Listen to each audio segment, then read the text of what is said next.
name is Laurie Pasteryak, and I am the Director of Interpretation at the Fairfield Museum and History Center. I'm talking to you today to talk about this old thing, and I'm actually coming to you from the Victorian Barn, which is on the Fairfield Museum, which is part of the Fairfield Museum's campus on what we call Museum Commons on the historic town green here in the center of Fairfield.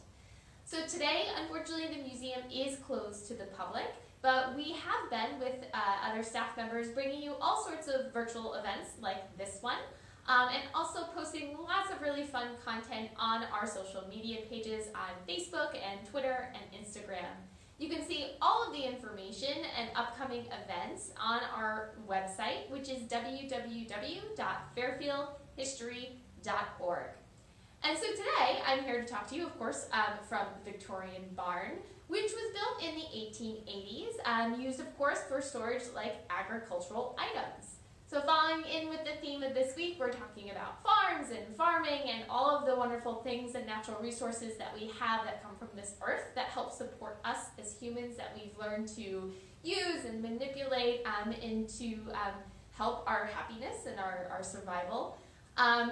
The barn today is, of course, been open to the public with exhibitions about our agricultural and food history here in Fairfield.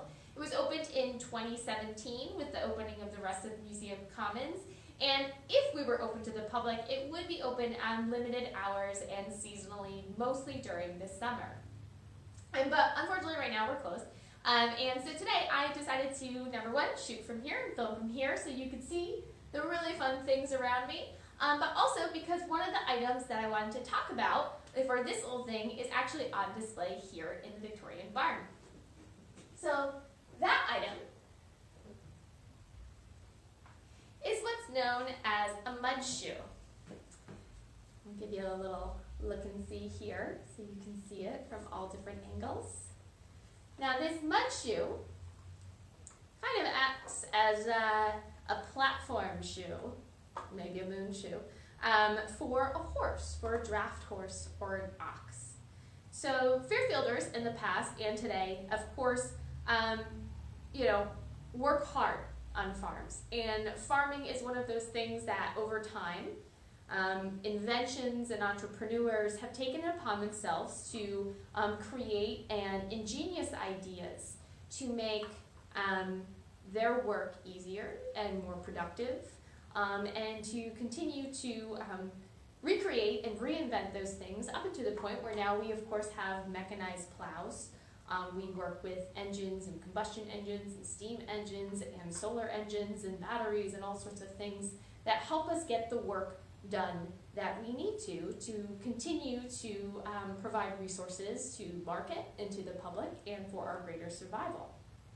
And this is one of those very simple little ingenious inventions. Many of the items that we have on display here in the Victorian Barn are hand tools. They're a horse-drawn plow, a hand-driven seeder, hand-driven scythe, and things like that farmers were using not only by their own power in their own muscle, but with the use of possible animals. Like this was used to help support their product and their use and their work. So of course this is a mud shoe, which means that it helps a draft horse helps the draft horse from sinking into the mud while perhaps they're pulling a plow through the marsh or helping cut the hay, whatever it may be. It distributes the horse's weight over a larger period of time. So it uses, of course, science and engineering and kinetic energy and all those wonderful things that scientists and engineers consider when inventing something like this. So the idea is that the horseshoe fits into the stable here.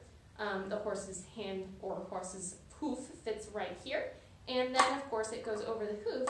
So that way, when the horse drops his foot or her foot onto the ground, it doesn't sink into the mud.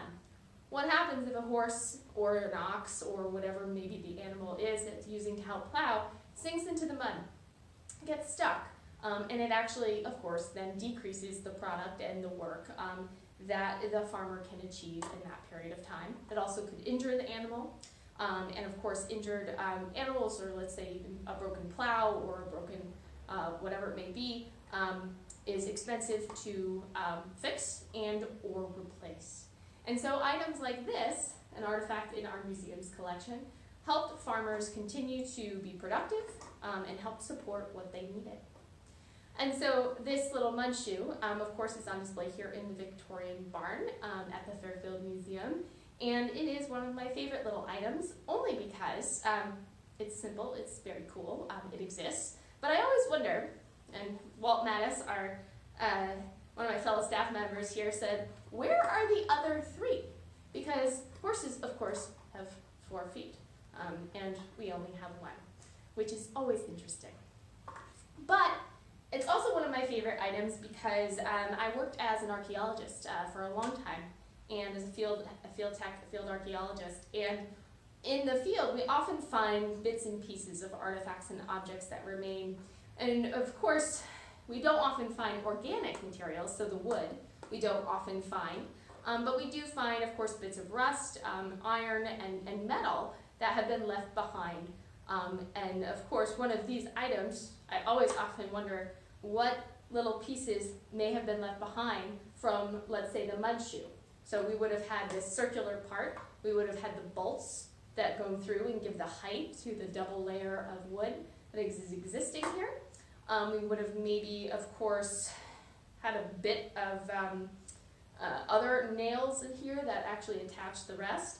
But would we have ever put together the story of this object in thinking about how all of these items would have been used together to help the horse stay above ground and to help the farmer produce the work and the resources that we need? So it's fun to think about the stories, that how objects exist and how they also kind of implement and help tell history and help share those stories, which is why we love this old thing and which is why I love my work here at the Fairfield Museum. If you have any questions or if you have any comments or if you have any other suggestions about what we can focus on during this old thing or any of our other virtual events or programs at the Fairfield Museum, please don't hesitate to comment or send suggestions and reach out. We love hearing them, and of course, we love connecting with you again over this period of time, which we're connecting virtually. Thanks again, and please visit us on fairfieldhistory.org to see our upcoming programs, our events, or perhaps to make a contribution or to renew your membership. Thanks for being part of our Fairfield Museum family, and we'll see you soon. Bye.